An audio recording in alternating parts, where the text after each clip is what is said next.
গণিত বিষয়ে আগ্রহ বৃদ্ধি ও এর প্রয়োগ নিয়ে মেলা অনুষ্ঠিত হলো কালিয়াগঞ্জের শান্তি কলোনি সারদা শিশুতীর্থে। শনিবার এই গণিত মেলায় সারদা শিশুতীর্থে 23টি বিদ্যালয়ে 200 জন পড়ুয়া অংশ নেয়। উপস্থিত ছিলেন বিদ্যাভারতী উত্তরবঙ্গের জেলা সম্পাদক কালীচরণ সিং, সভাপতি ডক্টর পবিত্র কুমার বর্মন, কার্যকারী সমিতির সদস্য ডক্টর অভিজিৎ দাস সহ অন্যান্যরা। জবরদখল উচ্ছেদে শনিবার অভিযান চালালো মালদার ইংরেজবাজার পৌরসভা ও প্রশাসন। এদিন মালদা শহরের রথবাড়ি স্টেশন রোড সংলগ্ন এলাকায় জবরদখল উচ্ছেদ অভিযান চালানো হয়। সদর মহকুমা শাসক পঙ্কজ তামাং, পুরপ্রধান কৃষ্ণনারায়ণ চৌধুরীর নেতৃত্বে চলে এই অভিযান।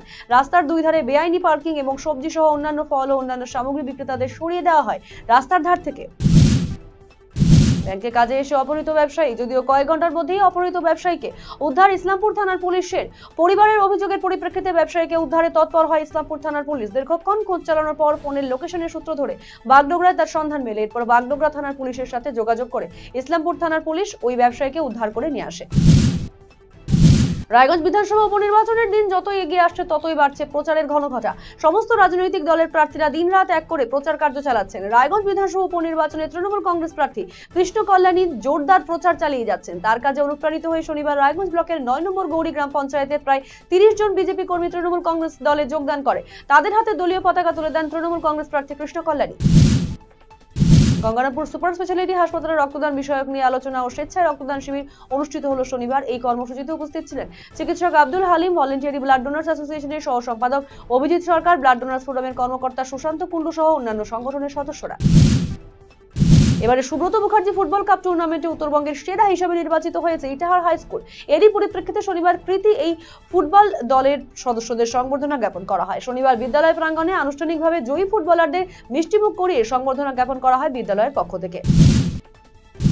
গাজল ব্লক ক্যাম্পাসের অন্নদাশঙ্কর সদনে অনুষ্ঠিত হলো মিড ডে মিল কর্মীদের প্রশিক্ষণ। গাজল ব্লকের 150 জন মহিলা এই প্রশিক্ষণে অংশ নিয়েছেন। প্রথম দিন 50 জন মহিলাকে নিয়ে প্রশিক্ষণ শুরু হয়। গুণগত মান ঠিক রেখে কিভাবে মিড ডে মিলের রান্না করা যায় সেই বিষয় নিয়ে বিস্তারিত আলোচনা হয়।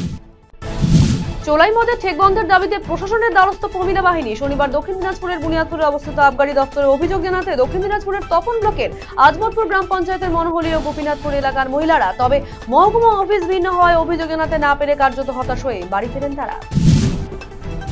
কোচবিহারের মাথাভাঙায় মহিলা নির্যাতনের ঘটনায় সিবিআই তদন্ত চাইলেন বিজেপি নেত্রী অগ্নিমিত্রা পাল। এজন্য হাইকোর্টের দ্বারস্থ হবে দল। শনিবার নির্যাতিতা মহিলার সাথে দেখা করতে এসে এমনটাই জানালেন বিজেপি নেত্রী অগ্নিমিত্রা পাল। দক্ষিণ দিনাজপুরের গঙ্গারামপুরের নন্দনপুরে বোমাবাজি কাণ্ডের পর 6 দিন অতিক্রান্ত, অথচ এখনো অধরা অভিযুক্তরা। গত সোমবার গভীর রাতে নন্দনপুর গ্রাম পঞ্চায়েতের রতনপুর ও নাগন এলাকায় গঙ্গারামপুর পঞ্চায়েত সমিতির মৎস্য কর্মাধ্যক্ষ এনামুল রহমান ও গ্রাম পঞ্চায়েতের সদস্য সাজিদুর রহমান চৌধুরীর বাড়ির দরজায় বোমাবাজি করে দুষ্কৃতীরা। এই ঘটনায় থানায় লিখিত অভিযোগ দায়ের করা হলে এখনো অধরা অভিযুক্তরা। রায়গঞ্জ মেডিকেল কলেজ ও হাসপাতাল কাণ্ডে আত্মসমর্পণ করলেন 17 নম্বর ওয়ার্ডের কোঅর্ডিনেটর তথা জেলা মহিলা তৃণমূল কংগ্রেসের সভানেত্রী চৈতালি ঘোষ সাহা। শনিবার তিনি রায়গঞ্জ জেলা আদালতে আত্মসমর্পণ করেছেন বলে সূত্রের খবর। বিদেশের মাটিতে পাড়ি দিতে চলেছে মালদার আম। এর আগে বিদেশের মালদার আম পাঠানো হলেও গত বছর তা পাঠানো যায়নি। ফলে এবছর মরশুমের শুরুতে বিদেশে আম রপ্তানির উদ্যোগ নিয়েছে জেলার বেশ কিছু আম ব্যবসায়ী এবং রপ্তানিকারকেরা। হাতে আর মাত্র 11 দিন বাকি, আর তারপরেই অনুষ্ঠিত হতে চলেছে রায়গঞ্জ বিধানসভা উপনির্বাচন, যাকে কেন্দ্র করে চলছে জোরদার প্রচার। তৃণমূল, বিজেপি কিংবা বাম কংগ্রেস জোট 1 ইঞ্চিও জমি ছাড়তে নারাজ কেউই। সেই অনুসারে দিনরাত এক করে প্রচার করছেন বিজেপি প্রার্থী মানস কুমার ঘোষ। শহর থেকে গ্রাম চষে বেড়াচ্ছেন তিনি। কেন্দ্রীয় সরকারের উন্নয়নের কথা তুলে ধরে প্রচার করছেন। ভোটের জন্য সাধারণ মানুষের কাছে আবেদন জানিয়েছেন তিনি।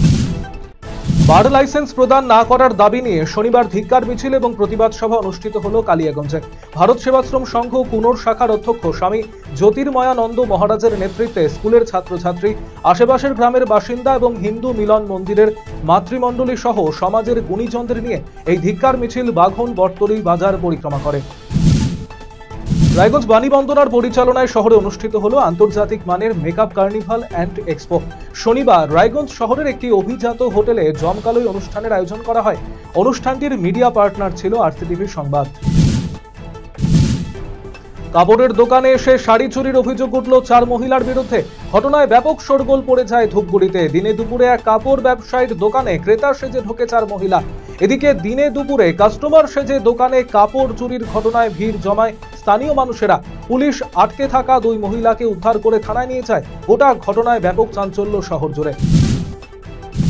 মালদা জেলা কিষাণ জাতি সেবা সমিতির একটি আলোচনা সভা অনুষ্ঠিত হল শনিবার। মানিকচক ব্লকের রাধুটোলা প্রাথমিক বিদ্যালয়ে সংগঠন নেতৃত্ব এবং সদস্যদের নিয়ে এই আলোচনা সভা অনুষ্ঠিত হয়। বিভিন্ন দাবিতে এদিনের সভায় সরব হন সংগঠনের নেতাকর্মীরা।